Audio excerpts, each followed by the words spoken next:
Shalom, selamat malam Bapak Ibu yang terkasih di dalam Kristus. Selamat pagi bagi Bapak Ibu yang stay di Amerika dan selamat siang menjelang sore bagi Bapak Ibu yang stay di Jerman. Selamat bertemu kembali pada kelas pembelajaran Firman Tuhan di Sema Donai pada hari Kamis tanggal 17 Oktober 2024. Yang malam ini kita akan belajar tentang tema pencobaan dan kejadian buruk dalam kekristenan. Yang sangat menarik ya Bapak Ibu temanya untuk kita pelajari dan ketahui. Dan yang akan dibawakan seperti biasa oleh Pak Evangelis Joseph Kuntadi MTH. Baik Bapak Ibu sekalian, sebelum kita memulai kelas pembelajaran kita, maka kita akan membukanya dengan berdoa terlebih dahulu. Mari Bapak Ibu kita berdoa. Bapa kami yang di surga, terima kasih dan puji syukur ya Bapa, karena sekali lagi pada malam ini kami masih diberikan kesehatan dan kesempatan untuk kembali berkumpul dan belajar dalam kelas Sema Adonai tentang kebenaran firman. Ya Bapak, biar kiranya selalu ada penyertaan dan pimpinan-Mu dalam kelas pembelajaran kami ini. Berkati saya ya Tuhan sebagai moderator, sehingga saya mampu memimpin pembelajaran kelas ini dari awal hingga akhir dengan baik dan lancar. Dan juga berkati para operator yang bekerja di belakang layar ya Tuhan. Mampukan mereka untuk bisa melakukan tugas dan kewajibannya dengan sebaik-baiknya. Dan juga berkati internet dan semua perangkat yang kami pakai pada saat ini Tuhan. Berkati sehingga tidak ada satupun kendala atau halangan apapun di dalam internet dan perangkat-perangkat yang kami pakai saat ini, sehingga pembelajaran kelas ini dapat berlangsung dengan baik sampai selesai. Dan yang terutama berkatilah hamba-Mu Pak Joseph yang akan menyampaikan kebenaran firman-Mu malam ini ya Tuhan. Berikanlah hikmat yang hanya daripada-Mu dan urapi setiap perkataan Pak Joseph, sehingga Pak Yosef mampu menyampaikan kebenaran firman-Mu dengan baik dan benar kepada kami semua, sesuai dengan kehendak hati-Mu. Dan berkati juga kami semua yang berada dalam kelas ini ya Tuhan, baik yang mendengarkan di live YouTube ataupun nanti yang akan mendengarkan di live tunda. Buka hati dan pikiran kami Tuhan, terangi dengan Roh Kudus-Mu, dan berikan juga kami hikmat daripada-Mu, sehingga kami dapat memahami apa yang disampaikan Pak Joseph dengan baik dan mendapat pemahaman yang benar, sesuai dengan kehendak hati-Mu juga Tuhan. Dan materaikan firman ini Tuhan di dalam hati kami. Jadikan rema di dalam diri kami Tuhan, sehingga kami selalu mampu mengingatnya dan kami dapat memberitakan dan mengajarkannya kepada sama kami, dan terutama kami mampu melakukannya di dalam diri dan kehidupan kami kepada sama. Terima kasih Tuhan, kami serahkan kelas pembelajaran ini dari awal hingga akhir hanya di dalam pimpinan-Mu dan di dalam perlindungan-Mu. Dan kami patahkan segala kuasa kegelapan yang akan menghalangi kelas pembelajaran kami pada malam ini dalam nama Yesus. Doa ini kami panjatkan dalam satu nama, yaitu Tuhan Yesus Kristus, Juru Selamat kami yang hidup. Haleluya. Amin. Baik, Bapak Ibu, sebelum kita masuk pada sesi pembelajaran, maka terlebih dahulu kita akan melihat profil dari Pak Joseph tadi terlebih dahulu ya. Baik, operator dipersilakan. Shalom semua, selamat datang kembali di Zoom Shema Adonai dan di YouTube channel Cahaya Firman, dan pada kesempatan kali ini kita akan berkenalan dengan pengajar kita yakni Bapak Yosef Kuntadi, dan berikut adalah profil singkat dari beliau. Beliau lahir di Jakarta pada 5 September tahun 1970. Beliau sekarang tinggal di Tangerang Selatan. Beliau telah menikah dengan Ibu Sylvia Gunawan, S.Com, dan beliau telah dikaruniai 3 orang anak yang bernama Christopher Baldwin, 21 tahun, Christy Eugenia, 18 tahun, dan Christian L. Nathan, 12 tahun. Riwayat pendidikan: beliau telah menyelesaikan S1 di Manajemen Marketing, Universitas Persada Indonesia, S2 di Teologia, Harvest International Theological Seminary, dan S3 di Teologia, Harvest International Theological Seminary. Riwayat pelayanan: sebagai pembicara atau narasumber di radio, sebagai seorang pengkhotbah serta penulis. Selain itu, beliau juga bekerja sebagai direktur di PT Adonia Petro Energy, transportir bahan bakar minyak, dan trading batubara, sebagai direktur di PT Isanolopo Distribusi, trading bahan bakar minyak.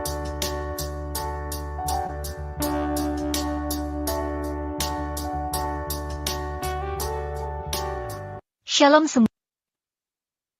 Ya, baik. Terima kasih kepada Pak Sam, operator kami yang sudah menayangkan profil dari Pak Joseph Kuntadia. Baik, Bapak Ibu, sekarang saya akan menyapa terlebih dahulu narasumber kami. Shalom, selamat malam Pak Joseph. Shalom, selamat malam, Bu Aling. Selamat malam Bapak Ibu dimanapun berada, Tuhan memberkati. Iya, tanpa terasa ya Pak, sudah seminggu dan kita ketemu lagi di kelas pembelajaran Bapak. Dan semoga Iya, kabar Bapak selalu sehat dan luar biasa ya Pak. Amin. amin. Ya. Baik, Pak Joseph, saya akan segera mempersilakan waktu dan tempat kepada Bapak untuk memaparkan pengajarannya. Silakan, Pak. Baik, saya izin untuk share screen ya. Oke, Pak.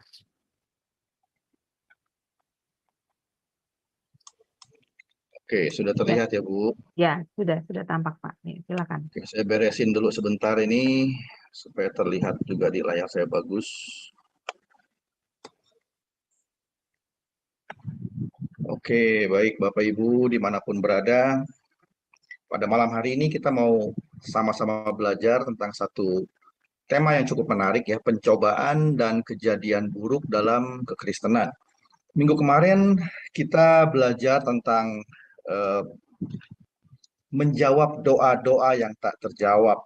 Jadi ini sambungan ya. Jadi untuk minggu depan masih ada satu tema lagi, jadi biblical worldview. Ini bersambung, jadi tema-temanya banyak yang berkaitan begitu. Nah ini malam hari ini kita akan mulai masuk ya, pencobaan dan kejadian buruk dalam kekristenan.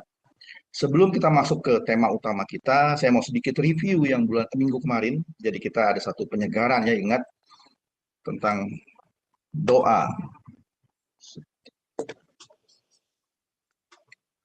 Ya, ini yang minggu kemarin kita belajar sama-sama menjawab doa-doa yang tak terjawab. Singkat saya akan bacakan aja ini supaya kita semua refresh ya, ingat. Kemarin itu kita belajar tentang Yesus berdoa di Taman Getsemani ya. Ada 5 poin yang kita belajar dari minggu kemarin tentang doa. Yang pertama, pengertian doa. Kita dapat pengertian doa. Jadi doa itu menutup hubungan dengan dunia dan membuka hubungan dengan Tuhan. Itu esensi dari doa. Kemudian bagi yang berdoa, doa itu merupakan refleksi kerendahan hati, mengakui keberadaan Tuhan yang berkuasa dan berotoritas atas dirinya. Kemudian bagi diri yang berdoa juga sarana refreshing, penyegaran bagi jiwa manusia. Nah, efek dari doa itu, doa dapat merubah keadaan.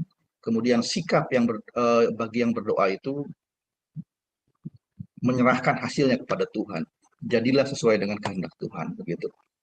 Nah, kemudian sebab doa tidak dijawab atau tidak dikabulkan, yang pertama tidak berdoa, yang kedua salah berdoa. Jadi berdoa yang Tuhan inginkan itu memohon apa yang kita inginkan, dipohonkan kepada Tuhan, diajukan kepada Tuhan, dan diperjuangkan.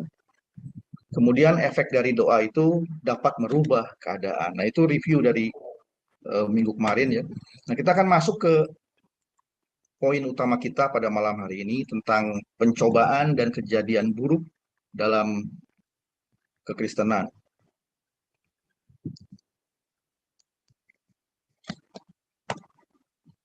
Ya, kita akan mulai ya. Jadi Alkitab menjawab mengenai pencobaan dan peristiwa buruk dalam kekristenan. Kita akan mulai dengan pencobaan.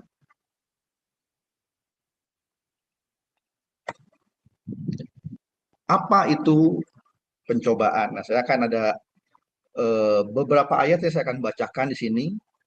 Poin-poin dari setiap ayat ini yang saya kasih merah ini ya, saya kasih blok merah. Kita akan lihat dan sama-sama simpulkan jadi tentang doa apa sih, tentang pencobaan, apa sih pencobaan itu sebenarnya. Nah, pertama saya ambil di 1 Petrus 1 ayat 6 dan 7. Bergembiralah akan hal itu, sekalipun sekarang ini kamu seketika harus berduka cita oleh berbagai-bagai pencobaan. Maksud semuanya itu ialah untuk membuktikan kemurnian imanmu yang jauh lebih tinggi nilainya daripada emas yang fana, yang diuji kemurniannya dengan api, sehingga kamu memperoleh puji-pujian dan kemuliaan dan kehormatan pada hari Yesus Kristus menyatakan diri. Jadi yang pertama ini kita lihat pencobaan untuk membuktikan kemurnian iman. Ya, kita lihat ya, poin yang pertama ini. Untuk membuktikan kemurnian iman. Yang kedua, dari Yakobus 1 ayat 2 sampai 4, saya singkat aja ya. Ayatnya ini Bapak Ibu boleh baca lagi nanti di rumah sendiri ya. Poinnya ini, Yakobus 1 ayat 2 sampai 4 ini, pencobaan itu adalah ujian terhadap imanmu. Jadi pencobaan adalah ujian terhadap iman. Kemudian yang ketiga ini kita lihat Keluaran 16 ayat 4. Poin ini sama ya, kita lihat di sini, yang merah aja kita lihat di sini, supaya mereka kucoba apakah mereka hidup menurut hukumku atau tidak. Jadi pencobaan ini Tuhan mau melihat melalui pencobaan apakah manusia menurut hukum Tuhan atau tidak. Ya, tiga poin ini. Kemudian lanjut kita lihat di Keluaran 16 ayat 4. Sama ya, poinnya kita akan lihat yang saya berikan merah ini. Tulisan merah. Mempercepat waktu ya, supaya mereka kucoba ini Tuhan ya, supaya Tuhan akan mencoba begitu. Apakah mereka hidup menurut hukumku atau tidak? Ya, sama ya, Tuhan mau coba menurut hukum Tuhan atau tidak hidupnya, begitu poinnya. Kemudian Ulangan 8 ayat 2, kita lihat juga ini yang poin merah ya. Mencobai engkau untuk mengetahui apa yang ada dalam hatimu, yakni apakah engkau berpegang pada perintahnya atau tidak. Ya, jadi pencobaan ini untuk apa? Untuk mengetahui apa yang ada dalam hatimu, berpegang pada perintahnya, perintah Tuhan atau tidak.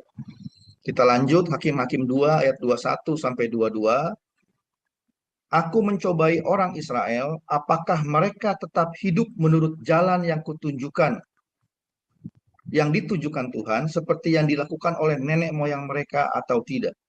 Nah, yang terakhir di 2 Tawarik 32 ayat 31, mencobainya, ya Tuhan mencobainya, supaya diketahui segala isi hatinya.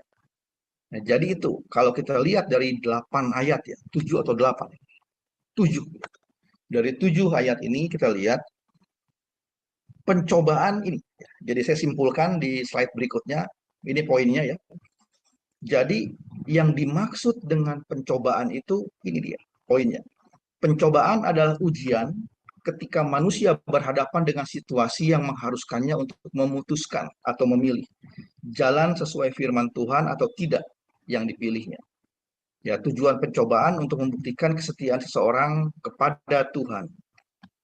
Ya, jadi Bapak Ibu ini kasih Tuhan, pegang ini ya, poin ini ya, poin pertama ini. Jadi pencobaan adalah ujian. Kita nggak bicara tentang siapa yang kasih pencobaan, kita tidak bicara tentang kenapa bisa dicobai, enggak. Tapi kita pegang pencobaan adalah ujian ketika manusia berhadapan dengan situasi yang mengharuskannya untuk memutuskan atau mengambil keputusan nih. Dia mau ambil jalan sesuai firman Tuhan atau tidak. Ya, jadi bertemu sama satu keadaan, dia harus memutuskan ikut Tuhan atau tidak. Itu pencobaan, pilihan dia.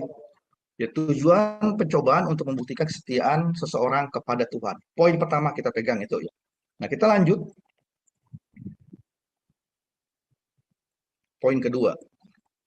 Pencobaan identik dengan peristiwa buruk. Betul ya. Jadi kalau kita ngadepin satu keadaan yang dapat berkat, kita pikirnya wah, itu bukan pencobaan, itu suatu berkat yang luar biasa. Kalau kita naik pangkat di pekerjaan, kalau kita naik kelas, kalau kita dipromosi, dapat bisnis baru, dapat customer baru, sembuh dari sakit penyakit, dapat sesuatu yang luar biasa, kita lihatnya, wah ini satu ya hal yang luar biasa, ya. Sesuatu hal yang menarik bagi kehidupan kita. Nah, jadi pencobaan sekali lagi identik dengan peristiwa buruk. Bangkrut, ya saya lihat di sini kebangkrutan, kerugian, ya, kematian, kecelakaan, sakit penyakit, kehilangan pekerjaan. Ya, ini identik dengan peristiwa buruk. Nah, kita coba lihat jenis-jenis pencobaan yang dicatat Alkitab. Apakah Alkitab hanya bicara tentang peristiwa buruk pencobaan itu? Ini ada beberapa ayat, saya bacakan semua ya. Pencobaan bisa datang melalui peristiwa yang menarik. Jadi kalau kita tadi berpikir peristiwa buruk, peristiwa yang tidak mengenakan, kejadian yang tidak baik, kita pikir itu pencobaan bagi kita. Sedangkan kenaikan pangkat, dapat berkat, itu kita pikir sesuatu yang luar biasa, sesuatu yang bukan pencobaan. Kita lihat di sini ya. Yang pertama, peristiwa Hawa makan buah yang dilarang Tuhan. Konteksnya, pencobaan bisa datang melalui peristiwa yang menarik. Yang pertama, peristiwa Hawa makan buah yang dilarang Tuhan. Kejadian 2, ayat 16 dan 17 terjemahan baru. Lalu Tuhan Allah memberi perintah ini kepada manusia. Semua pohon dalam taman ini boleh kau makan buahnya dengan bebas. Tetapi pohon pengetahuan tentang yang baik dan yang jahat itu, janganlah kau makan buahnya. Sebab pada hari engkau memakannya, pastilah engkau mati. Lanjut Kejadian 3 ayat 4. Tetapi ular itu berkata kepada perempuan itu, sekali-kali kamu tidak akan mati. Di ayat 6-nya, perempuan itu melihat, kita lihat ya, perempuan itu melihat bahwa buah pohon itu baik untuk dimakan dan sedap kelihatannya. Lagi pula pohon itu menarik hati karena memberi pengertian. Lalu ia mengambil dari buahnya dan dimakannya dan diberikannya juga kepada suaminya yang bersama-sama dengan dia. Dan suaminya pun memakannya. Nah, kita lihat tadi ya. Jadi pencobaan itu ketika manusia berhadapan dengan satu situasi yang mengharuskannya memilih ikut Tuhan atau tidak. Jadi kalau kita tadi berpikir identik, percobaan ini identik dengan kejadian buruk, kita lihat di sini. Harus memutuskan ikut Tuhan atau tidak hanya dalam kejadian buruk. Kita lihat ini Hawa, sesuatu yang menarik. Ada buah, kelihatannya enak, kelihatannya menarik. Ini pencobaan dan dia kalah di sini. Ya, jadi ini kita lihat yang pertama, pencobaan datang melalui peristiwa yang menarik. Yang kedua, poin kedua ya. Kita lihat, pencobaan datang melalui peristiwa yang menarik. Peristiwa Daud dan Batsheba. 2 Samuel 11 ayat 2 dan 4. Sekali peristiwa pada waktu petang ketika Daud bangun dari tempat pembaringannya, lalu berjalan-jalan di atas sotoh istana, tampak kepadanya dari atas sotoh itu seorang perempuan sedang mandi. Perempuan itu sangat elok rupanya. Sesudah itu Daud menyuruh orang mengambil dia. Perempuan itu datang kepadanya lalu Daud tidur dengan dia. Perempuan itu baru selesai membersihkan diri dari kenajisannya, kemudian pulanglah perempuan itu ke rumahnya. Kita lihat ya. Jadi yang kedua, di contoh yang kedua ini kita lihat pencobaan datang melalui suatu peristiwa yang menarik. Bukan kejadian yang tidak enak, bukan kejadian yang duka cita, tapi pencobaan bagi Daud datang melalui peristiwa yang sangat-sangat menarik. Ya. Dia lihat perempuan mandi, itu pencobaan, dan Daud kalah. Nah ini kalau kita bandingkan dengan Yusuf, ya. Yusuf mengalami satu kejadian mungkin yang mirip-mirip Daud. Kalau Daud ini lihat orang di bawah, jauh loh tempatnya. Dia ambil perempuan itu. Yusuf beda. Yusuf ada di tempat itu, di ruangan yang sama, dan perempuan itu menghendaki dia. Tapi Yusuf buka, waktu ditarik jubahnya dia buka dan dia lari. Ya beda ya, kita lihat. Jadi pencobaan sekali lagi datang ketika kita harus memutuskan mengikut Tuhan atau tidak. Dan kita lihat nih, udah dua yang kita lihat. Pencobaan tidak hanya datang melalui peristiwa buruk, tapi peristiwa yang menarik pun terjadi, pencobaan. Nah, berikutnya kita lihat nih. Pencobaan bisa datang melalui kesombongan atau ingin menonjolkan diri. Ya, kita lihat di sini cerita tentang Ananias dan Safira. Kisah para rasul ya. Jadi ini kita tahu peristiwanya Ananias dan Safira ini, singkat ceritanya mereka mau menyumbangkan ya, uangnya gitu untuk pelayanan. Tapi ketika dia jual tanahnya, jadi nggak semuanya diberikan, tapi sebagian diumpetin, diambil sama mereka begitu. Dan mereka bilang inilah hasilnya begitu. Tujuannya apa? Supaya mereka dilihat orang, wah ngasih sesuatu yang besar loh, uang besar loh untuk pelayanan begitu. Kesombongan ya, ini ingin menonjolkan diri. Tapi efeknya apa? Efeknya mati, mereka mati. Ya, jadi kalau kita lihat ya, pencobaan itu bisa datang melalui berbagai hal. Bukan hanya dengan melalui peristiwa buruk, melalui berbagai hal. Intinya ketika kita harus memutuskan mengikut Tuhan atau tidak, itu pencobaan. Nah, kita pernah dengar ya tentang star syndrome. Nah, saya pernah dengar ya satu cerita, saya tidak sebut nama ya. Jadi pernah ada satu kontes nyanyi di Indonesia, ada seseorang yang dulunya itu kurang bagus keadaannya, kemudian dia menang kontes itu.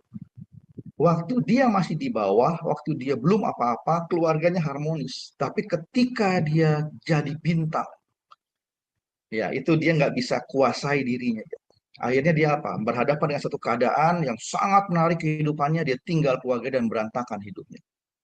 Yaitu tentang star syndrome. Ada lagi cerita banyak, pengusaha-pengusaha, pendeta-pendeta yang pada saat di bawah mereka ikut Tuhan setia, tapi ketika mereka naik posisinya, mereka jabatannya naik, keadaannya membaik, dia mengalami satu pencobaan. Pencobaan ketika mereka harus berhadapan dengan peristiwa-peristiwa yang harus mereka putuskan, mereka ikut Tuhan atau tidak, mereka tidak ikut Tuhan. Mereka jatuh di sana. Oke, kita lanjut. Jadi ayat Alkitab memperingatkan kita tentang pencobaan. Saya bacakan di sini, peringatan tentang pencobaan, Amsal 30 ayat 8 dan 9. Jauhkanlah daripadaku kecurangan dan kebohongan. Jangan berikan kepadaku kemiskinan atau kekayaan. Biarlah aku menikmati makanan yang menjadi bagianku. Supaya kalau aku kenyang, aku tidak menyangkalmu dan berkata siapa Tuhan itu. Atau kalau aku miskin, aku mencuri dan mencemarkan nama Allahku. Jadi dari Amsal 30 ayat 8-9 ini kita bisa lihat ya bahwa bukan hanya kemiskinan. Kemiskinan dia mencuri. Ya. Pada saat kemiskinan, orang kadang-kadang dihadapkan sama satu keadaan lapar, butuh uang, keluarganya. Dihadapkan sama satu keadaan tuh, mengikut Tuhan, tetap jalan Tuhan atau enggak. Tapi kaya pun seperti itu. Kita lihat di sini. Ketika kaya, menjadi orang yang kaya, kenyang gitu, dia mencemarkan nama Allahnya juga. Dia bilang siapa Tuhan itu. Jadi pada saat dia kaya, dia lupa Tuhan. Dia berhadapan dengan keadaan-keadaan dia harus mengikuti Tuhan atau tidak. Ini tantangannya. Kemudian Lukas 8 ayat 7 dan 14 kita lihat. Sebagian lagi jatuh ke tengah semak duri. Ini tentang menabur benih ya. Dan semak itu tumbuh bersama-sama dan menghimpitnya sampai mati. Maksudnya benih yang masuk ke semak duri. Yang jatuh dalam semak duri ialah orang yang telah mendengar firman itu dan dalam pertumbuhan selanjutnya mereka terhimpit oleh kekhawatiran, kita lihat ya, dan kekayaan dan kenikmatan hidup sehingga mereka tidak menghasilkan buah yang matang. Ya, jadi di sini di Lukas 8 ayat 7-14 jelas sekali dikatakan bahwa bukan hanya kekhawatiran yang menghimpit, yang membuat orang tidak bisa dekat dengan Tuhan, yang membuat orang jatuh, tapi juga kekayaan dan kenikmatan hidup.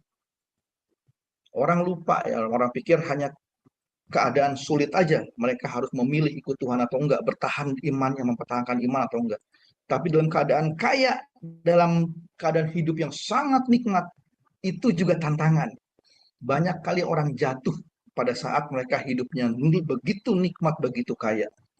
Nah, kemudian Markus 14 ayat 38 kita mengingatkan untuk berjaga-jagalah dan berdoalah supaya kamu jangan jatuh ke dalam pencobaan. Roh memang penurut tetapi daging lemah. Nah, kita akan lihat di slide berikutnya kesimpulan dari poin 2. Nah, kita lihat ini. Kesimpulan di poin 2 ini, pencobaan datang tidak hanya berupa kejadian buruk, tetapi melalui berbagai hal yang mengharuskan seorang mengambil keputusan. Jadi kejadiannya apapun, mau buruk, mau setengah buruk, mau baik, mau sangat baik, pencobaan ialah ketika dia harus mengambil keputusan mengikut Tuhan atau tidak. Kemudian di akhirnya ini kita lihatnya di tulisan merah ini, pencobaan datang melalui berbagai cara, bahkan melalui kejadian yang menyukakan hati. Kita udah masuk ke poin kedua, kita akan masuk ke poin ketiga sekarang. Nah, kita lihat ya, ini poin yang cukup menarik. Kita lihat dari mana datangnya pencobaan. Poin ini ya jelas ditulis di situ ya, Tuhan tidak mencobai manusia. Ya, saya bacakan beberapa ayat. Yakobus 1 ayat 13 terjemahan baru. Apabila seseorang dicobai, jangan ia berkata pencobaan ini datang dari Allah. Sebab Allah tidak mencobai sebab Allah tidak dapat dicobai oleh yang jahat dan ia sendiri tidak mencobai siapapun. Yeremia 29 ayat 11 mendukung ayat yang pertama tadi, sebab aku ini mengetahui rancangan-rancangan apa yang ada padaku mengenai kamu. Demikianlah firman Tuhan, yaitu rancangan damai sejahtera dan bukan rancangan kecelakaan, untuk memberikan kepadamu hari depan yang penuh harapan. Ya, jadi poin ketiga ini disebutkan dengan jelas bahwa pencobaan itu bukan datang dari Tuhan. Tuhan tidak mencobai manusia. Kita lihat di Yakobus itu ayatnya ya. Nah, kita lihat di sini. Kalau bukan dari Tuhan, dari mana datangnya pencobaan? Alkitab kita lihat ada beberapa ayat yang mengatakan bahwa pencobaan itu berasal dari iblis dan dari diri manusia sendiri. Nah, saya mulai bacakan ini. Di slide berikutnya kita akan lihat pencobaan karena manusianya sendiri, karena ulah manusia. Nah, iblis mencobai manusia supaya meninggalkan Tuhan. Jadi iblis mencobai manusia supaya manusia meninggalkan Tuhan. Kita lihat ini yang pertama ketika iblis mencobai Hawa ya. 2 Korintus 11 ayat 3 cuman baru. Tetapi aku takut kalau pikiran kamu disesatkan dari kesetiaan kamu yang sejati kepada Kristus. Sama seperti Hawa diperdayakan oleh ular itu dengan kelicikannya. Ya, jadi kita lihat yang pertama iblis mencobai, jelas nih ada contoh-contohnya. Yang pertama Hawa dicobai iblis. Yang kedua kita lihat Yesus pun dicobai oleh iblis. Jadi jelas iblis ini si pencoba. Di Matius 4 ayat 1 dan 3, maka Yesus dibawa oleh roh ke padang gurun untuk dicobai iblis. Kita jelas ini ya, dicobai iblis. Jadi iblis yang mencobai. Yang membawa siapa? Roh. Roh Kudus memang bawa ke gurun. Tapi yang mencobai adalah iblis. Lalu datanglah si pencoba itu dan berkata kepadanya, jika engkau anak Allah, perintahkanlah supaya batu-batu ini menjadi roti. Ya, jadi iblis yang mencobai. Yang ketiga kita lihat lagi, iblis mencobai Ayub. Di sini pun kita lihat. Ya. Ayub 1 ayat 6, 8, 9, dan 11 terjemahan baru. Iblis yang mencobai Ayub. Pada suatu hari datanglah anak-anak Allah menghadap Tuhan, dan di antara mereka datanglah juga iblis, lalu bertanyalah Tuhan kepada iblis, apakah engkau memperhatikan hambaku Ayub?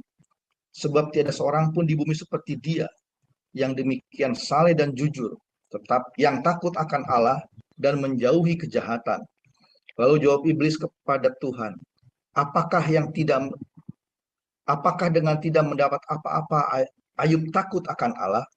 Tetapi ulurkanlah tanganmu dan jamahlah segala yang dipunyainya. Ia pasti mengutuki engkau di hadapanmu. Ya, jadi kita lihat iblis menggodai. Kita lihat banyak ayat Alkitab yang memberikan referensi bahwa iblis mencobai manusia. Nah, ayat berikutnya kita lihat ya, ini percobaan yang dari manusia sendiri. Pencobaan dapat disebabkan oleh ulah manusia sendiri. Yakobus 1 ayat 14 jelas mengatakan, tetapi tiap-tiap orang dicobai oleh keinginannya sendiri, karena ia diseret dan dipikat olehnya. Yakobus 4 ayat 2a, kamu mengingini sesuatu, tetapi kamu tidak memperolehnya, lalu kamu membunuh, kamu iri hati, tetapi kamu tidak mencapai tujuanmu, lalu kamu bertengkar dan kamu berkelahi. Ya, ini sebab-sebab pencobaan datang. Mau sesuatu nggak dapat, maksa dapat. Akhirnya apa? Berantem, bertengkar, ya. Keluar dari firman Tuhan, dari yang Tuhan inginkan, yang Tuhan ajarkan. Galatia 6 ayat 7 sampai 8, jangan sesat. Allah tidak membiarkan dirinya dipermainkan. Karena apa yang ditabur orang itu juga yang akan dituainya. Sebab barang siapa menabur dalam dagingnya, ia akan menuai kebinasaan dari dagingnya. Tetapi barang siapa menabur dalam roh, ia akan menuai hidup yang kekal dari roh itu. Ya, jadi keinginan daging, apa yang ditabur oleh daging akan dituai dalam daging juga. Nah, Kejadian 4 ayat 7, apakah mukamu tidak akan berseri jika engkau berbuat baik? Tetapi jika engkau tidak berbuat baik, dosa sudah mengintip di depan pintu. Ia sangat menggoda engkau, tetapi engkau harus berkuasa atasnya. Ya, jadi kita lihat, pencobaan itu bukan berasal dari Tuhan. Yang poin 3 ini. Tuhan tidak mencobai manusia. Pencobaan itu dikatakan berasal dari iblis dan karena ulah manusia sendiri. Nah, di slide berikutnya kita akan belajar satu poin ya, tentang ini ya. Jadi ada ayat-ayat Alkitab yang sepertinya kontradiksi. Nah, ini yang saya akan sama-sama kita baca, kita renungkan ya.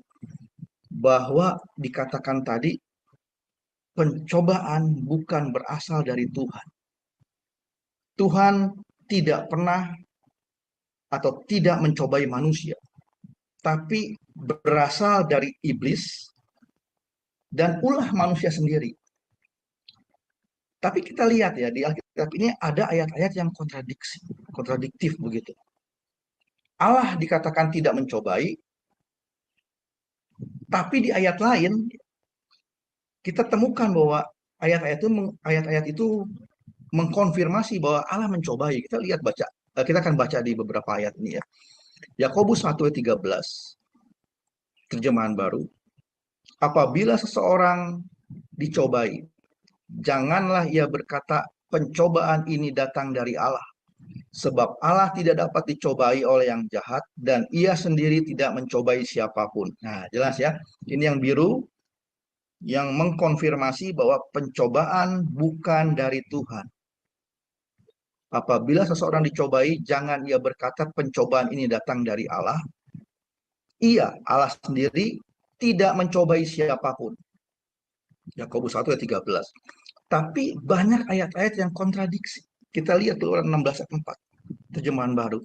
Lalu berfirmanlah Tuhan kepada Musa, sesungguhnya aku akan menurunkan dari langit hujan roti bagimu. Maka bangsa itu akan keluar dan memungut tiap-tiap hari sebanyak yang diperlukan untuk sehari. Supaya mereka kucoba, kunya besar, berarti Tuhan mencobai. Apakah mereka hidup menurut hukumku atau tidak? Kemudian kita lihat di Hakim-Hakim 2 ayat 21-22. Maka aku pun tidak mau menghalau lagi dari depan mereka satupun dari bangsa-bangsa yang ditinggalkan Yosua pada waktu matinya. Supaya dengan perantaraan bangsa-bangsa itu, aku mencobai bangsa Israel. Aku ini Tuhan ya. Apakah mereka tetap hidup menurut jalan yang ditunjukkan Tuhan, seperti yang dilakukan oleh nenek moyang mereka atau tidak? Ya, kita lihat ya. Jadi dikatakan pencobaan bukan dari Tuhan.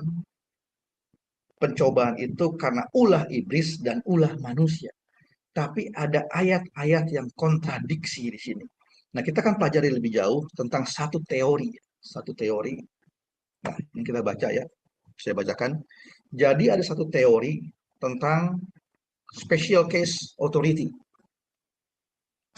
Jadi special case authority ini satu kasus khusus, ya, otoritas terhadap satu kasus yang khusus begitu. Nah, kita akan baca di sini ya. Saya akan baca di sini. Salah satu contoh ini yang kontradiksi juga. Di Alkitab kita lihat ada ayat yang mengatakan jangan membunuh.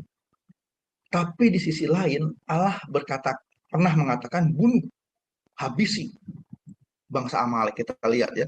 Matius 5 ayat 21 terjemahan baru. Ini yang biru ini yang mengatakan jangan membunuh. Kamu telah mendengar yang difirmankan kepada nenek moyang kita, jangan membunuh. Siapa yang membunuh harus dihukum. Kemudian kejadian 9:6, siapa yang menumpahkan darah manusia, darahnya akan tertumpah oleh manusia. Sebab Allah membuat manusia itu menurut gambarnya dan gambarnya sendiri.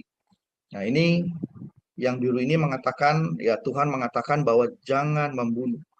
Di 10 hukum Tuhan, ya, 10 hukum Tuhan dari Musa yang diberikan kepada Musa, itu ada ya, jangan membunuh.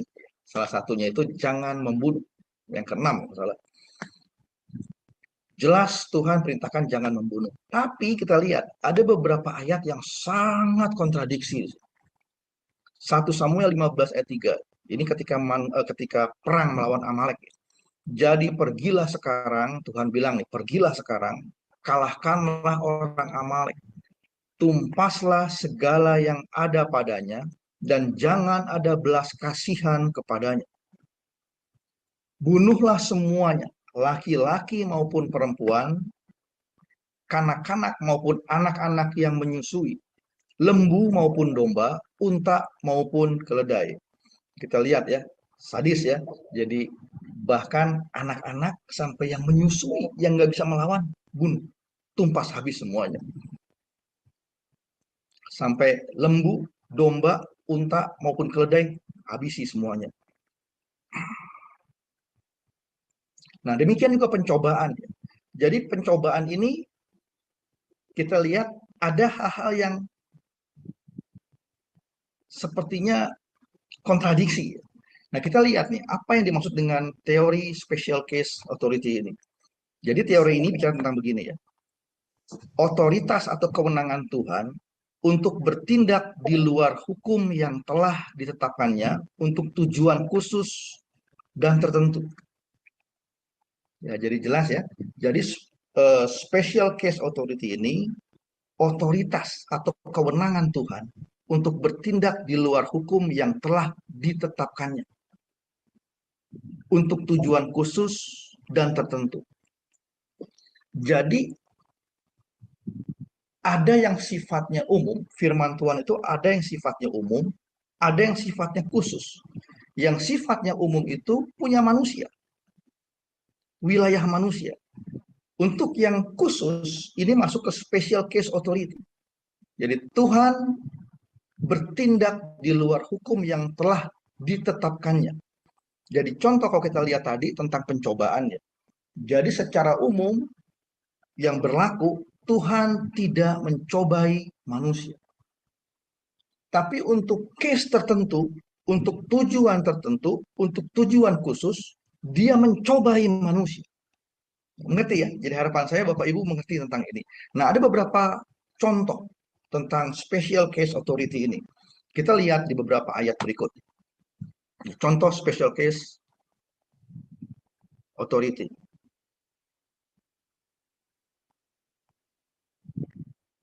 Nah, kita lihat ini ya, Yosua 10 ayat 12 sampai 13.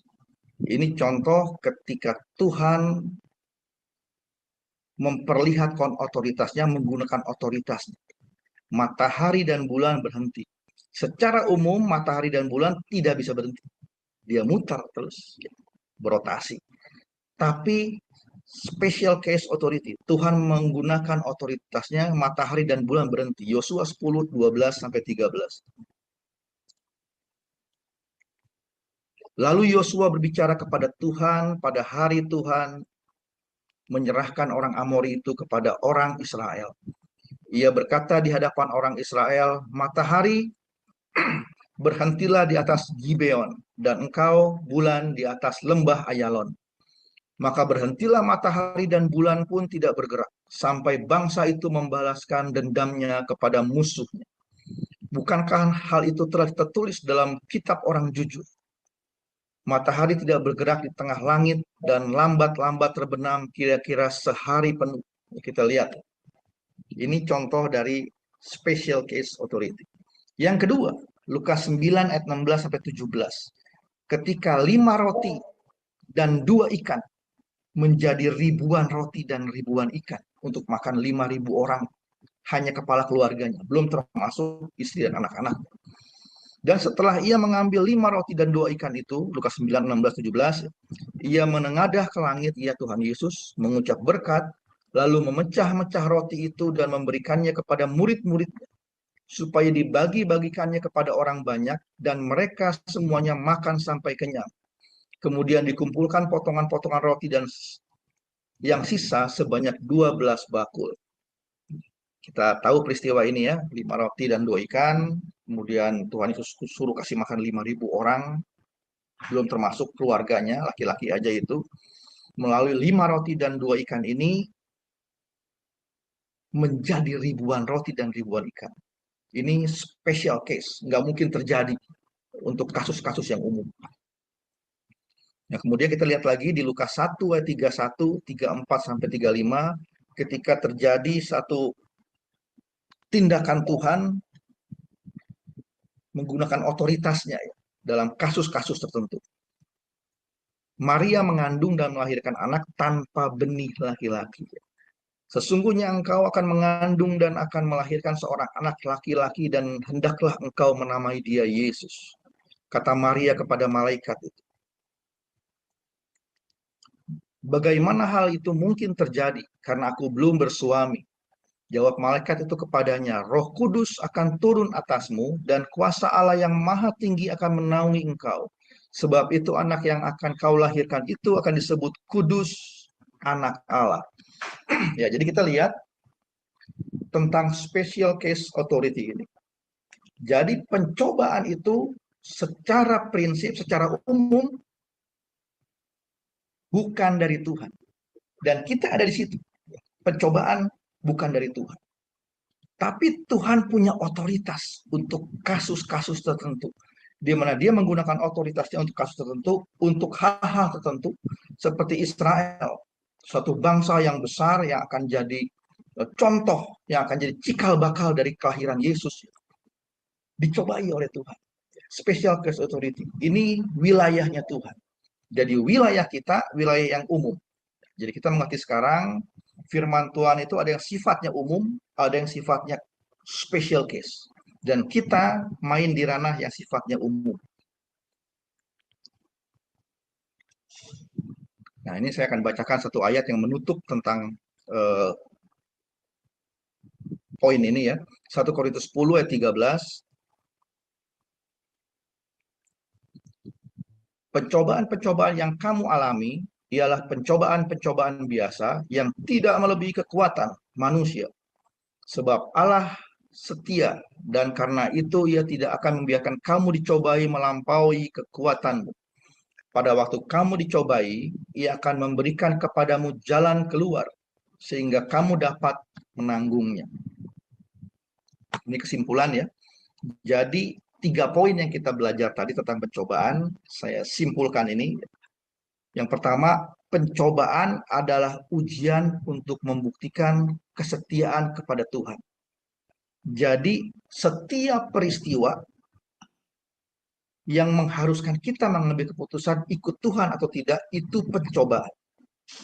Yang kedua, pencobaan dapat datang melalui berbagai hal, tidak hanya peristiwa buruk. Ya, banyak kita terpaku dan menjadi kita lemah ketika kita dalam satu keadaan buruk, kita pikir itu pencobaan. Tapi ketika ada berkat yang luar biasa, kita lengah. Kita pikir itu sesuatu yang luar biasa, bukan pencobaan, tapi disitulah keadaan kita menikmati hidup, kenikmatan hidup yang luar biasa, kekayaan yang luar biasa. Kadang-kadang kita menghadapi satu keadaan ikut Tuhan atau tidak, tapi kita lengah, kita tidak ikut Tuhan.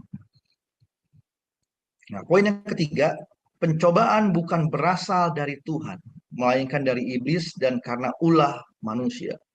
Nah, itu poin ya, kesimpulan tentang pencobaan. Nah, kita akan masuk ke poin berikutnya tentang kejadian buruk. Nah, ini tentang pengertian kejadian buruk.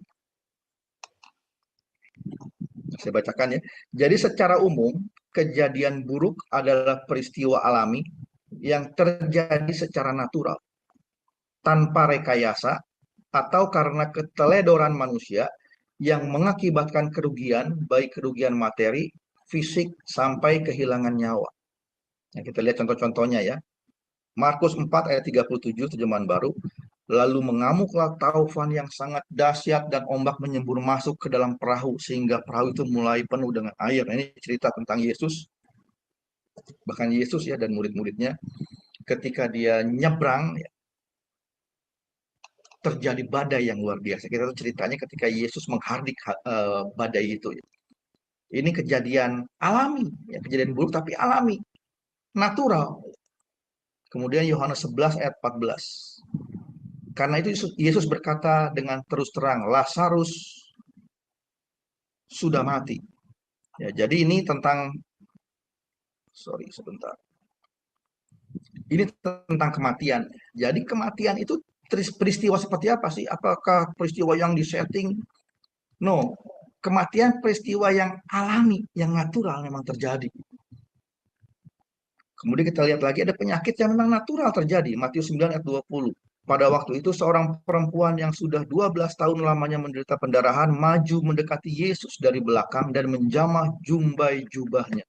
Jadi perempuan ini 12 tahun mengalami pendarahan, dikatakan di sini nggak ada tulisan di sini bahwa dia diganggu oleh kuasa kegelapan, ada masalah tertentu enggak. Tapi memang alami terjadi. Keadaan ini alami terjadi tanpa rekayasa. Nah, kemudian ada juga yang secara khusus, kejadian buruk yang secara khusus, bukan secara umum, secara khusus ini, kejadian buruk dapat terjadi karena disebabkan rekayasa manusia ataupun kuasa kegelapan. Kita lihat di sini Lukas 9:39 ketika roh, ya, ada roh yang membuat seseorang seperti sakit ayan begitu. Ya ketika roh itu masuk, dia mengguncang-guncangkan orang itu, ya. Jadi bisa terjadi. Jadi pengertian kejadian buruk, ini kejadian buruk. Ya. Kejadian buruk itu secara umum peristiwa alami yang terjadi secara natural. Itu kejadian buruk. Secara umum. Secara khusus bisa disetting. Ada manusia atau roh jahat yang men-setting kejadian buruk terjadi. Nah kita mau lihat berikutnya. Banyak kejadian buruk dialami orang-orang Kristen. Ya, kita lihat di sini ya beberapa contoh. Nah, saya mau cerita beberapa contoh di sini. Tadi saya izin ya, tadi sebenarnya saya mau izin sama seseorang. Saya coba telepon ke namanya Christine. Saya coba telepon, cuman nggak bisa tersambung. Saya mau izin sama dia. Tapi saya pikir dia mengizinkan lah ya untuk diceritakan kisahnya. Ini saya mau kasih gambaran tentang peristiwa-peristiwa buruk yang terjadi dan dialami orang-orang Kristen. Nah, suatu ketika Christine ini mengalami satu kejadian yang sangat-sangat traumatik. Christine ini anak pertama dari 3 saudara. Jadi Christine punya adik 2, mama papa. Suatu ketika Christine ini sama orang tuanya keundangan, ya, keundangan pernikahan. Selesai undangan pernikahan, mereka mau kembali. Christine pulang sama kawannya naik motor. Mama, papa, dan 2 adiknya naik mobil yang sama. Terjadi kecelakaan, ketabrak kereta api, dan meninggal. 4-empatnya meninggal. Mama, papa, dan 2 adiknya meninggal. Ini kejadian yang sangat traumatik terjadi. Kita lihat orang Kristen terjadi mengalami satu kejadian yang sangat-sangat traumatik. Kejadian lain, saya kasih contoh beberapa yang kejadian buruk sampai orang meninggal. Karena apa? Itu yang menurut orang terburuk. Nah, suatu ketika ada satu kejadian di gereja kami, ada seorang gadis usia 17 tahun, di hari ulang tahun yang ke-17, udah pesan tempat, jam sekian mau ada pesta sama teman-temannya. Beberapa jam sebelumnya, gadis ini mempersiapkan diri. Ketika dia mandi,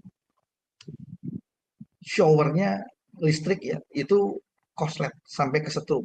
Dan dia meninggal di hari ulang tahun pada saat persiapan menuju ke tempat perayaan ulang tahun. Aduh. Yang ketiga, ini cerita seorang pemuda usia 21-22 tahun kira-kira. Ketika dia paginya dia di wisuda S1, sorenya dia kecelakaan dan dia meninggal. Kita lihat kejadian-kejadian buruk terjadi. Ini orang Kristen semua. Kenapa bisa terjadi demikian? Kenapa kejadian-kejadian buruk terjadi pada kekristenan, pada orang-orang Kristen? Nah, kita lihat jawabannya. Alkitab menjawab seperti ini. Jadi saat ini jawaban dari kenapa kejadian-kejadian buruk dialami oleh orang-orang, bahkan orang-orang Kristen. Yang katanya Tuhan Yesus menjagai kita, yang kita berharap jadi Kristen itu dijagai Tuhan, dicukupi, tapi kita mengalami hal-hal buruk. Sebabnya itu. Jadi saat ini kita hidup di dunia ini, di dunia yang tidak Tuhan rencanakan. Di dunia ini semua hal buruk terjadi, ada sakit penyakit, ada kematian, ada kebangkrutan, ada bencana alam, ada peperangan, ada kelaparan, ada penganiayaan, ada ketidakadilan. Kenapa? Karena Tuhan tidak pernah rencanakan kita hidup di dunia yang kita tinggali saat ini. Nah, kita lihat ini konsep Tuhan terhadap manusia. Jadi kalau Tuhan tidak siapkan kita atau tidak rencanakan kita hidup di dunia ini, seperti apa konsepnya? Nah, kita akan baca sama-sama. Saya akan bacakan ya. Jadi ini konsep Tuhan terhadap manusia dan hidup manusia dan dunia ini. Saat penciptaan, Tuhan hanya menciptakan sebuah dunia yang sempurna, tempat manusia memelihara dan menjaganya. Ya, jadi konsepnya Tuhan ketika menciptakan manusia serupa segambar dengan Allah, Tuhan menciptakan satu dunia tempat manusia tinggal. Dunia yang sempurna. Kita lihat di Kejadian 1:31, terjemahan baru, maka Allah melihat segala yang dijadikannya itu sungguh amat baik. Jadilah petang dan jadilah pagi, itulah hari ke-6. Jadi di hari ke-6 ketika Tuhan sudah menciptakan seluruh ciptaannya, hari pertama jadi, kedua jadi, ketiga jadi, keempat jadi, kelima jadi, ke-6 jadi. Pada saat hari ke-6 selesai, Tuhan lihat dan dia bilang begitu. Maka Allah melihat segala yang dijadikannya itu sungguh amat baik. Artinya apa? Artinya ketika Tuhan menciptakan manusia, Tuhan menempatkannya di Taman Eden, dunia yang dirancang Tuhan adalah dunia yang sangat sempurna. Dunia itu dunia yang tidak ada sakit penyakit, tidak ada kematian, bahkan manusia mau makan tinggal makan, tidak ada bencana alam di sana, semua sangat baik, mendukung. Itu dunia yang Tuhan rencanakan, dunia yang Tuhan konsep. Nggak ada dunia yang lain, hanya itu. Itu dunia yang Tuhan bikin buat manusia. Kemudian berikutnya kita lihat, manusia jatuh dalam dosa, dikutuk, diusir keluar dari Taman Eden dan mendiami dunia yang terkutuk yang kita tinggalin sekarang. Ya, Kejadian 3 ayat 2-3 kita lihat. Lalu Tuhan Allah mengusir dia dari Taman Eden, dia itu Adam dan Hawa, supaya ia mengusahakan tanah dari mana dia diambil. Ya, jadi manusia jatuh dalam dosa, dikutuk, dunia juga terkutuk, dan diusir keluar dari Taman Eden untuk menempati dunia yang sekarang kita tinggali, dunia yang terkutuk. Jadi dunia yang sekarang kita tinggal ini adalah dunia yang terkutuk, dunia yang dikutuk. Makanya semua hal yang tidak baik, semua hal yang buruk terjadi. Jadi Bapak Ibu, dan saya pun belajar pada malam hari ini, kenapa kejadian-kejadian buruk terjadi, bahkan dialami juga oleh anak-anak Tuhan. Karena kita tinggal sekarang ini di dunia yang tidak pernah Tuhan konsep. Tuhan tidak pernah konsep kita tinggal di dunia ini. Dia konsep kita tinggal di dunia yang sempurna yang pertama.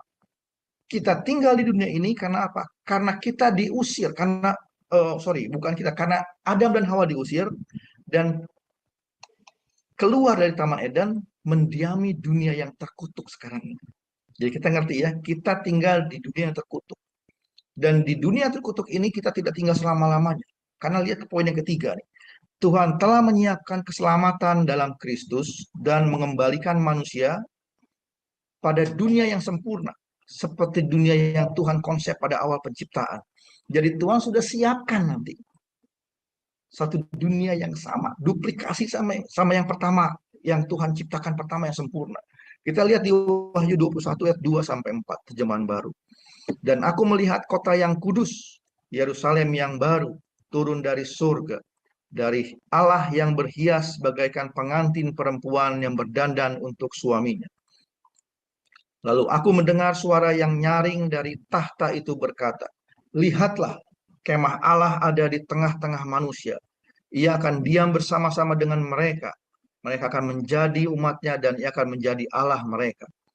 Dan ia akan menghapus segala air mata dan dari mata mereka." Kita lihat, dan maut tidak akan ada lagi, tidak akan ada lagi perkabungan atau ratap tangis atau duka cita, sebab segala sesuatu yang lama itu telah berlalu. Ya, jadi jelas ya, kita mengerti saat ini kenapa di dunia ini ada peperangan, pohon akan mati suatu ketika, sesuatu jadi busuk, ada ketidakadilan, ada kematian, ada sakit penyakit, ada berbagai hal yang buruk, karena kita tinggal di dunia yang tidak pernah Tuhan rancangkan, yang tidak pernah Tuhan rencanakan. Dunia yang terkutuk, dunia yang Tuhan bikin buat kita adalah dunia yang sempurna, yang pertama, seperti yang awal Tuhan bikin di penciptaan. Dan Tuhan sudah siapkan satu dunia yang baru, yang sama persis seperti dunia yang pertama kita dibuat oleh Tuhan untuk kita. Ya, itu untuk malam hari ini. Nah, terakhir saya akan bacakan satu ayat nasihat untuk tidak mencintai dunia ini, 1 Yohanes 2 ayat 15 dan 17, terjemahan baru. "Janganlah kamu mengasihi dunia dan apa yang ada di dalamnya. Jikalau orang mengasihi dunia, maka kasih akan Bapa tidak akan ada dalam orang itu. Sebab semua yang ada di dalam dunia, yaitu keinginan daging dan keinginan mata, serta keangkuhan hidup, bukan berasal dari Bapa, melainkan dari dunia. Dan dunia ini sedang lenyap dengan keinginannya. Tetapi orang yang melakukan kehendak Allah tetap hidup selama-lamanya." Nah, itu aja Bu Aling yang saya sudah siapkan dan bagikan pada malam hari ini. Ya, terima kasih untuk perhatiannya Bapak Ibu, dan saya serahkan kembali ke Bu Aling. Terima kasih. Ya, baik. Terima kasih Pak Joseph untuk pemaparan materinya malam ini ya Pak. Sangat luar biasa, memberikan kita satu pemahaman tentang pencobaan dan kejadian buruk menurut Alkitabiah ya Pak. Baik Bapak Ibu, sebelum kita masuk pada sesi tanya jawab dan diskusi, maka saya akan membacakan acara-acara Sema Adonai ke depannya terlebih dahulu ya Bapak Ibu. Sebentar. Ya, baik, sudah tampak di layar ya Bapak Ibu. Baik, untuk besok hari Jumat 18 Oktober 2024 di jam 19.00 waktu Indonesia Barat, di Sema Adonai akan kembali ada kelas pembelajaran firman ya Bapak Ibu. Dan kita akan belajar tentang materi eksposisi kitab Efesus, diambil dari Nat Efesus 4 ayat 1 sampai dengan 16. Dan ini sudah masuk sesi yang ke-8 ya Bapak Ibu, dengan tema membangun kesatuan umat yang akan dibawakan oleh Bapak Gembala kami sendiri, yaitu Pak Pendeta Daniel Palungan, dan moderatornya adalah Pak Sam Siagian. Selanjutnya masih di hari yang sama ya Bapak Ibu, hari Jumat di jam 21.00 waktu Indonesia Barat, kita juga akan belajar seperti biasa materi buku sejarah penebusan seri yang ke-7 ya Bapak Ibu. Dan ini sudah masuk sesi yang ke-10 dengan tema analis perintah jangan membuat patung, yang akan dibawakan seperti biasa oleh narasumber kami, yaitu Pak Pendeta Dr. Yudi Lengkong MTH, dan moderatornya adalah Ibu Heni. Selanjutnya ini adalah renungan pagi Sema Adonai Bapak Ibu, diadakan setiap hari mulai dari hari Senin sampai dengan Sabtu, dimulai dari jam 5.30 pagi waktu Indonesia Barat, dan dilayani oleh hamba-hamba Tuhan yang sangat memberkati. Dan untuk renungan pagi Sema Adonai ini, Bapak Ibu dapat ikuti lewat Zoom Sema Adonai atau lewat channel YouTube Cahaya Firman. Jadi bagi Bapak Ibu yang belum mensubscribe channel YouTube kami, channel Cahaya Firman, harap subscribe ya Bapak Ibu channel YouTube kami, sehingga Bapak Ibu bisa mengikuti keseluruhan acara-acara Sema Adonai, terutama yang tidak di-live-kan di channel-channel lain, seperti program Renungan Pagi Sema Adonai ini, lalu program dari Renungan Pagi Bapak Gembala kami sendiri, yaitu Pak Pendeta Daniel Palungan, yang diadakan setiap hari Jumat 1 kali dalam seminggu dan juga ibadah online Sema Adonai. Dan tolong bantu share ya Bapak Ibu channel Cahaya Firman ini kepada yang lain. Sehingga juga semakin banyak orang yang bisa mengikuti keseluruhan acara-acara Sema Adonai lewat channel Cahaya Firman. Dengan begitu Bapak Ibu telah membantu channel kami, channel Cahaya Firman, untuk menjadi lebih berkembang dan menjadi berkat lagi bagi banyak orang. Baik, terima kasih atas perhatiannya Bapak Ibu. Sekarang kita akan masuk pada sesi tanya jawab dan diskusi ya. Tapi terlebih dahulu bagi Bapak Ibu yang ingin bertanya atau sharing, harap resen terlebih dahulu ya, sehingga mic-nya akan dibuka oleh operator kami. Baik, wah luar biasa Pak pelajaran malam ini ya Pak Yosef. Saya melihat bahwa pencobaan-pencobaan itu ternyata bukan diartikan dalam hal-hal yang buruk aja ya Pak, tetapi pencobaan itu juga bisa sesuatu yang terlihat menarik atau sesuatu yang terlihat menggiurkan ya Pak. Nah, itu sebenarnya itu juga sudah masuk di dalam pencobaan. Nah, ya memang benar sih Pak. Kalau pencobaan yang menarik seperti ini orang rata-rata bilangnya itu berkat ya Pak.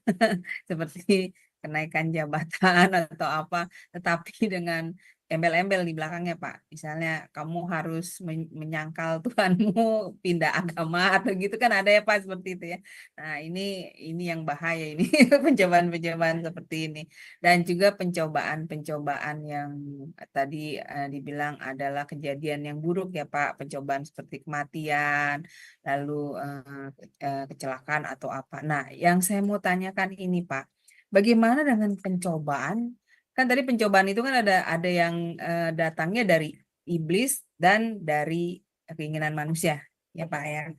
Nah, sekarang yang saya mau tanya Pak, kalau pencobaan yang disebabkan oleh ulah orang lain itu bagaimana Pak Joseph?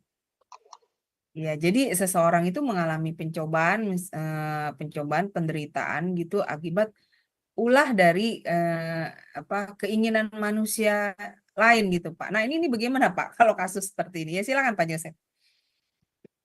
Ya, jadi intinya pencobaan itu kan ketika kita dihadapkan atau seseorang dihadapkan sama satu keadaan di mana dia harus memutuskan tuh, mengikuti jalan Tuhan atau tidak.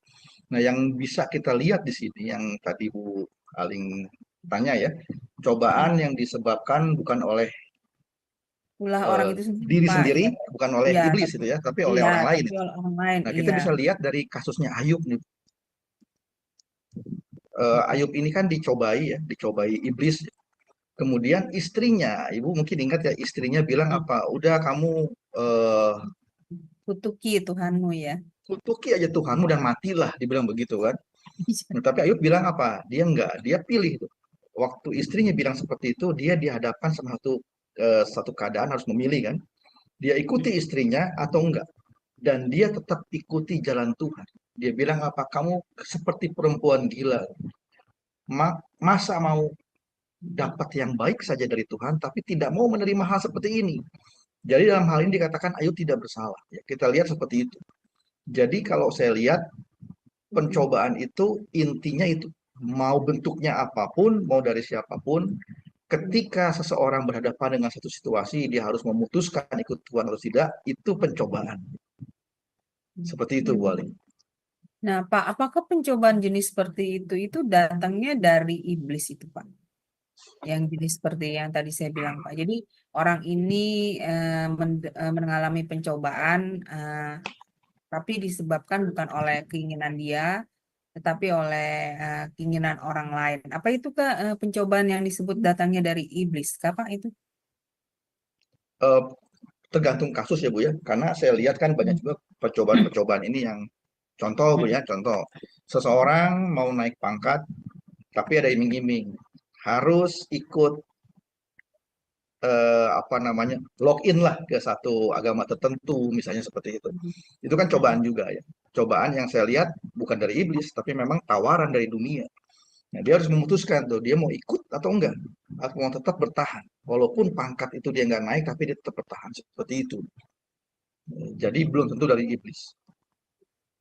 Hmm. Nah, bagaimana Pak dengan kasus yang saya pernah ya Pak mendengar eh, ini sebenarnya terjadi dari lingkungan saya gitu Pak. Jadi eh, anaknya ini mengalami apa namanya pencobaan, tapi bukan disebabkan oleh ulahnya gitu, tapi dia terkena apa ya tipu gitu Pak oleh temennya, sehingga dia masuk ke dalam penjara. Jadi temannya ini memakai apa nama dia, identitas dia untuk membuka tabungan, dibilangnya apa bekerja sama ya Pak, maksudnya mau usaha kerja sama, tetapi Ya, ternyata disalahgunakan gitu, apa namanya rekening tabungan teman-teman anak saya ini untuk tindakan kejahatan, sehingga anaknya ini lalu terkena kasus pidana. Masuk dalam penjara. Nah, ini bagaimana Pak? Pencobaan seperti ini masuknya bagaimana Pak? Ah ya, silakan Pak Joseph. iya. Jadi tadi kan dikatakan pencobaan itu karena bisa jadi karena kecerobohan manusia ya. Ya kalau saya lihat ini kan karena Ya, kecerobohan pencobaan. kecerobohan manusia. Ya jadi Hmm, memang karena kecerobohan dia masuk ke dalam pencobaan, ke dalam masalah begitu kan. Jadi ketika hmm, mau melakukan sesuatu, ada satu tawaran tertentu mungkin dengan iming-iming, kan kita harus berpikir ya, jadi dari sisi hmm, risikonya seperti apa. Ya karena kecerobohan saya lihat, oh hmm, seperti hmm. itu. Oh, masuknya jadi dari karena kebodohan berarti termasuk kebodohannya juga ya Pak ya. Ceroboh, Ceroboh ceroboh lah Bu. ceroboh ya. Iya, jadi dia sehingga ikut masuk ke dalam pencobaan. Baik Pak Joseph, nah sekarang saya mau tanya lagi yang tentang kejadian buruk yang disebabkan rekayasa manusia ataupun kuasa kegelapan. Ya. Contohnya seperti apa Pak dalam pengaplikasian di zaman sekarang ini? Peristiwa seperti itu. Yang disebabkan oleh, Rekayasa manusia ataupun kuasa kegelapan. Ini yang masuknya dalam apa kejadian buruk Pak tadi iya di. bisa aja Bu. Jadi kejadian buruk itu bisa disebabkan juga oleh rekayasa manusia ya. Jadi Mm, eh, yang paling gampang itu contohnya kayak perang. mm, Perang itu kan kejadian buruk buat bukan hanya satu orang, satu bangsa kan. Ya kita mm, melihat kayak di apa namanya di apa dua perang yang sekarang lagi terjadi nih ya di daerah Arab sama di mm, Eropa tuh. Itu kan saya lihat karena ulah manusia kan, setting dari manusia begitu.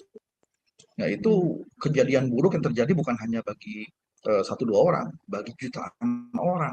Ekonomi hancur, keluarga berantakan. Itu karena apa? Karena mungkin ya saya nggak tahu masalah utamanya apa, tapi intinya kejadian ini terjadi karena apa? Karena setting manusia. Seperti itu, Wali. mm. Untuk tujuan Lalu Pak, tertentu begitu ya. lalu tadi kan Bapak kan ada mengatakan bahwa kejadian buruk bisa atau pencobaan bisa terjadi karena memang dunia ini kan eh, bukan apa dunia yang Tuhan rencanakan ya Pak bagi manusia. Ya, Nah, lalu bagaimana Pak dengan anak-anak Tuhan yang mengalami kejadian buruk ini? Misalnya seperti kayak tadi kan Bapak ada kasih perumpamaan yang anak Tuhan itu yang meninggal karena ketabrak ya kan Pak oleh kereta atau apa. Nah, ini bagaimana Pak? Apa dalam kita menyikapinya untuk keadaan dunia ini apa yang seperti ini? Gitu. Gimana kita menghadapi kejadian-kejadian buruk atau pencobaan-pencobaan yang datang kepada kita ini, Pak? Gitu. Untuk menghadapinya bagaimana? Karena kan tadi kan Bapak ada mengatakan bahwa apa namanya, kok anak Tuhan tidak dilindungi gitu ya kan, Pak? Tidak apa diproteksi oleh Tuhan. Nah, ini bagaimana Pak Jose? Jadi kita menghadapinya bagaimana? Iya, dengan iman kita ini. Ya silakan Pak Joseph.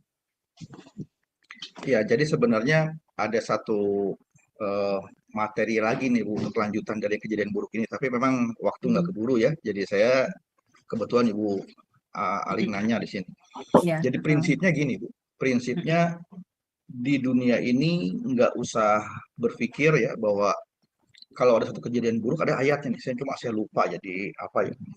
Intinya jangan berpikir kalau ada satu kejadian yang buruk tuh ada sesuatu yang luar biasa terjadi seperti itu. Karena memang di dunia ini yang terburuk dari yang terburuk bisa terjadi karena ini tempatnya di sini begitu. Hmm. Nah, Tuhan Yesus itu datang ke dunia ini untuk dua hal, untuk dua poin, dua hal. Jadi ketika manusia jatuh dalam dosa, manusia itu kan diusir dari Taman Eden, masuk ke dunia yang tidak Tuhan rencanakan. Tapi di saat yang sama, Tuhan rencanakan manusia atau Tuhan sudah setting satu dunia yang baru. Dunia yang sempurna. Tadi dikatakan Yerusalem baru. Nah, sekarang bicara tentang Tuhan Yesus datang ke dunia ini. Tuhan datang ke dunia ini untuk dua poin, dua hal. Yang pertama, yang utama, Tuhan datang untuk maksud penyelamatan. Maksud penyelamatan ini ayatnya jelas ya. Tidak ada seorang pun datang kepadaku kalau tidak melalui tidak ada seorang pun masuk ke rumah Bapa kalau tidak melalui aku. Dikatakan seperti itu. Akulah jalan dan kebenaran dan hidup. Tidak ada seorang pun datang kepada Bapa kalau tidak melalui aku. Jadi jelas Tuhan Yesus datang ke dunia ini pertama kali untuk apa? Untuk maksud penyelamatan. Orang-orang yang ada di dunia ini istilahnya orang-orang yang jatuh. Jadi kalau ada jembatan begini dua, ini dunia yang sempurna yang pertama. Orang yang sekarang ini ada di bawah di sini. Nah, ada dunia baru lagi di sini. Jadi intinya Tuhan Yesus datang ke dunia ini yang pertama untuk maksud penyelamatan. Orang-orang yang ada di dunia ini diinjili, percaya Yesus supaya dia bisa selamat berada di dunia yang baru yang Tuhan sudah setting. Itu tujuan pertama. Tujuan kedua Tuhan datang ke dunia ini untuk apa? Untuk mendampingi. Tuhan Yesus tahu bahwa di dunia ini kehidupan begitu berat, begitu susah. Tempatnya ketidakadilan, tempatnya Kejahatannya, kematian, kejahatan begitu. Dia katakan begitu juga. Jadi marilah datang padaku kau yang letih, lesu, berbeban berat. Aku akan memberikan kelegaan kepadaku. Jadi selalu ada dua pilihan dan Tuhan yang tentukan. Contoh, seseorang sakit. Dia berdoa kepada Tuhan, Tuhan pulihkan saya masih mau hidup. Dua pilihannya. Yang pertama, kalau Tuhan kasih kesempatan hidup, maka apa? Yang berlaku apa? Marilah datang padaku kau yang letih, lesu, berbeban berat. Aku akan memberikan kelegaan kepadamu. Tuhan berikan kesempatan hidup di dunia ini. Tapi Tuhan bisa pilih juga. Yang terbaik sebenarnya apa sih? Cukuplah di dunia ini. Akulah jalan dan kebenaran dan hidup. Tidak ada seorang datang kepada Bapa kalau tidak melalui aku. Tuhan kasih tahu cukup di dunia ini. Selesai meninggal dan dia masuk ke rumah Bapa. Itu pilihan juga kan. Tuhan yang pilih. Jadi intinya kita memang ngomongnya gampang. Pada saat kita mengalami sulit ya. Tapi itu intinya. Setiap orang yang datang kepada Tuhan punya dua jawaban tuh. Apakah memang masih ada kesempatan hidup di dunia ini atau tidak? Kalau sakit seperti itu. Ya jadi tidak usah heran kepada hal-hal buruk yang terjadi karena di sini tempatnya. Dan Tuhan punya pilihan. Tuhan punya pilihan itu. Dua poin itu. Dia kasih kesempatan hidup yang kedua atau memang Tuhan izinkan bawa untuk ke tempat yang abadi bersama dengan Tuhan seperti itu. Ya, jadi cara Luar pandangnya biasa, seperti itu. Pak. Boleh. Berarti dari pemaparan Bapak malam ini jelas mengajarkan kepada kita jangan takut ya, Pak. Iya, jangan takut. Apapun yang kita alami, misalnya sakit, penyakit, lalu kematian, kecelakaan atau apa, pada akhir dari hidup kita adalah kita sudah disediakan suatu dunia yang baru ya Pak oleh Tuhan Yesus ya. Bagi mereka Ya, yang percaya menerima Dia sebagai juru selamat. Itu yang harus selalu kita pegang ya Pak. Nah, yang ya. kita Jadi imani jangan apapun hasilnya tetap dalam tangan Tuhan, dalam lindungan Tuhan seperti ya, itu. iya. Misalnya harus kejadian yang buruk sekalipun kematian, tetapi kita setelah kematian ada kehidupan yang kekal ya Pak yang kita dapatkan ya Ya, dari Tuhan kita. Wah, luar biasa sekali. Dan juga saya menangkap bahwa jika kita menghadapi pencobaan di dalam hidup kita baik yang baik atau buruk, kita harus bisa memilih yang benar ya Pak Joseph ya. Ketika ya, kita menghadapi itu, apakah kita mau memilih mengikuti ajaran kebenaran firman dan kehendak Tuhan atau sebaliknya. Wah, luar biasa Pak Joseph, sangat memberkati ya. pembelajaran malam ini bagi kami semua ya Pak. Terima kasih untuk pelayanannya yang luar biasa. Dan tanpa terasa kita sudah belajar selama 1,5 jam. Dan pelajaran malam ini semoga sangat memberkati Bapak Ibu sekalian ya. Baik, kita bisa tutup Pak Joseph untuk pemaparan materi malam ini. Lalu Bapak bisa closing statement dan pimpin doa berkat bagi kami semua. Silakan Pak Joseph. Baik. Jadi intinya saya bacakan aja sebagai closing statement ayat terakhir tadi ya, 1 Yohanes 2 ayat 15 sampai 17. Ini adalah firman Tuhan untuk kita semua, di mana Tuhan mengingatkan kita untuk tidak mencintai dunia. Ya, jadi inilah yang menjadi ayat penutup kita pada malam hari ini. Janganlah kamu mengasihi dunia dan apa yang ada di dalamnya. Jikalau orang mengasihi dunia, maka kasih akan Bapa tidak ada di dalam orang itu.